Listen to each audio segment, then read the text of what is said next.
Voici la maison du futur, celle que nous habiterons peut-être tous demain. Elle regroupe toutes les innovations qui permettent d'allier confort et économie d'énergie. Des bienfaits dont on peut bénéficier dans toutes les régions de France.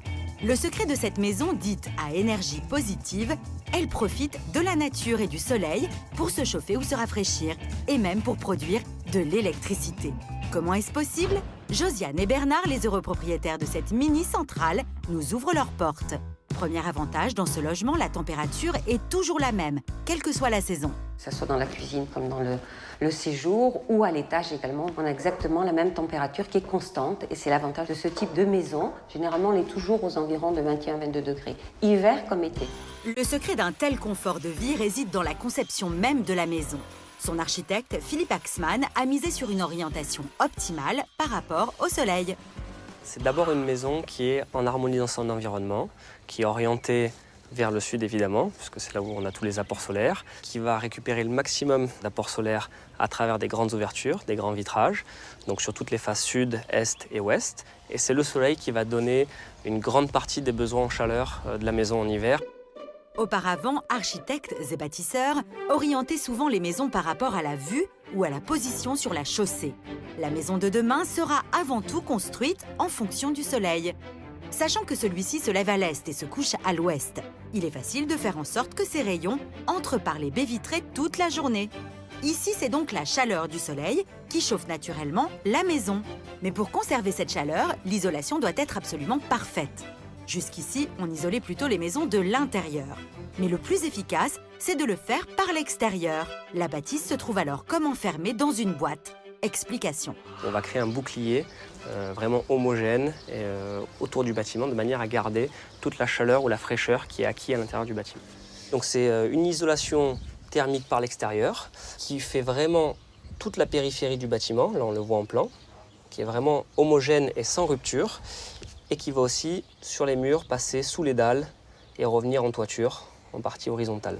Donc on a vraiment un bouclier qui est total du sol au plafond par les murs homogène et qui fait la liaison avec les vitrages. Il n'y a vraiment aucun point qui est laissé où il peut y avoir un petit passage de flux thermique. Il n'y a aucune déperdition d'énergie. On parle même de maison thermos. Seul problème, en été, la chaleur pourrait s'accumuler dans la maison. Mais là encore, Philippe Axman a eu recours à un système aussi simple que performant. En été, là où ça chauffe, on va utiliser ces brise-soleil de manière à ce qu'on puisse voir confortablement vers l'extérieur. La lumière entre, mais le rayon du soleil ne vient pas toucher le vitrage lorsqu'on incline les lamelles dans la bonne direction.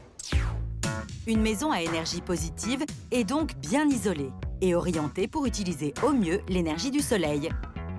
Mais comme toute maison, celle-ci doit être aérée. Comment y parvenir sans dépenser trop d'énergie pour rafraîchir en été l'air provenant de l'extérieur ou pour le réchauffer en hiver?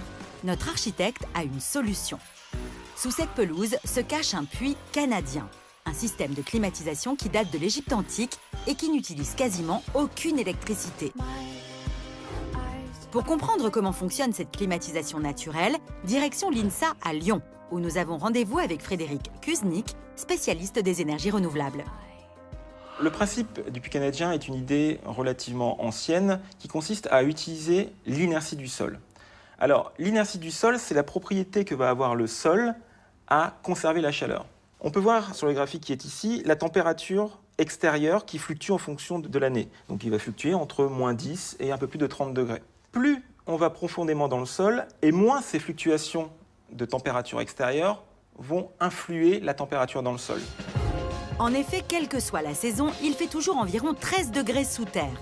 Le puits canadien est donc un dispositif ingénieux de tuyaux qui passe dans le sol à environ 5 mètres de profondeur et transporte l'air de l'extérieur vers l'intérieur.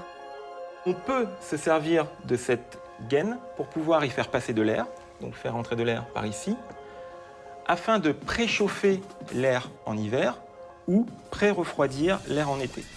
Exemple, en été, si l'air extérieur est à 28 degrés, en passant dans le sol à 13 degrés, il va se refroidir et arriver à 20 degrés seulement dans la maison.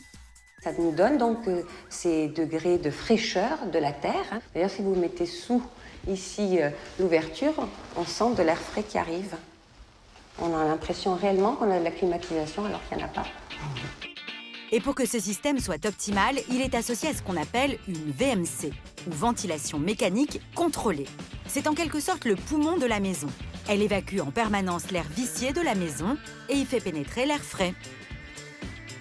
Donc ici, on peut sentir l'air est un peu tiède, pratiquement chaud. C'est l'air vicié qui est extrait du bâtiment. Et de l'autre côté, c'est de l'air froid qui arrive, qui rentre dans le bâtiment. La VMC permet à l'air de se renouveler. Quant au puits canadien, il assure fraîcheur en été et chaleur en hiver. Tout se fait naturellement sans chauffage ni climatiseur. Autre capacité extraordinaire de la maison, elle produit de l'électricité à partir de l'énergie du soleil. Une électricité qui contribue par exemple à alimenter le four.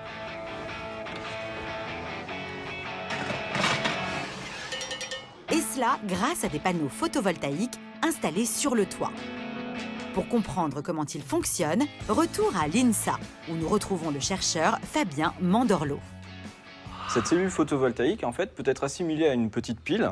Donc vous avez d'un côté une borne plus et une borne moins. Donc ici, sur la face avant, vous avez l'équivalent de la borne plus de votre pile. Et de l'autre côté, vous avez donc un deuxième contact métallique qui va vous permettre d'obtenir le contact moins de votre pile. Le secret des panneaux photovoltaïques repose sur le matériau dont ils sont constitués, le silicium. C'est un élément que l'on trouve en abondance sur Terre, notamment dans le sable. Le silicium a la propriété de transformer la lumière en électricité. Pour permettre de récupérer un courant à partir de la lumière ambiante, en fait, le silicium va nous permettre d'absorber la lumière. Cette lumière va exciter les atomes de silicium et à partir de cette excitation, eh bien, un certain nombre d'électrons vont être mobiles à l'intérieur du silicium et on va pouvoir les récupérer entre ces deux électrodes.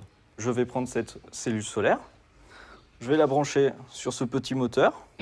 Quand on dirige notre panneau photovoltaïque vers le soleil, de l'électricité est produite et le petit moteur se met à tourner. Et cela fonctionne aussi quand il y a des nuages comme aujourd'hui. Josiane produit ainsi de l'électricité toute l'année et en grande quantité. Sur un an, sa production est supérieure à sa consommation, ce qui lui permet de faire des bénéfices. Les propriétaires revendent cette énergie à EDF et gagnent un peu d'argent chaque année puisqu'ils encaissent plus que ce qu'ils dépensent en toute énergie confondue. En effet, Josiane produit et vend 2 800 € d'électricité par an, alors qu'elle ne consomme que 300 €. Un rendement qui lui permettra de rentabiliser son installation. Si cette maison est aussi économe en énergie, c'est grâce à son intelligence. Cet ordinateur placé dans son salon est en quelque sorte son cerveau. Il commande tout le bâtiment. C'est ce qui lui permet d'être quasi autonome. On peut avoir justement une économie de lumière. Par exemple, lorsqu'on va dans les pièces, elles s'allument, elles s'éteignent toutes seules. On peut optimiser la ventilation, on peut optimiser les besoins de chaud ou de froid en jouant plutôt sur des paramètres extérieurs comme les brise-soleil. La domotique va pouvoir servir à améliorer encore plus les performances d'un bâtiment qui est déjà très performant. Et forcément, derrière, le confort de vie. Aujourd'hui, seul 1% des logements français répondent à ces nouveaux critères. Mais de nombreux architectes et bâtisseurs travaillent sur des projets de maisons et d'immeubles à énergie positive, toujours plus performants.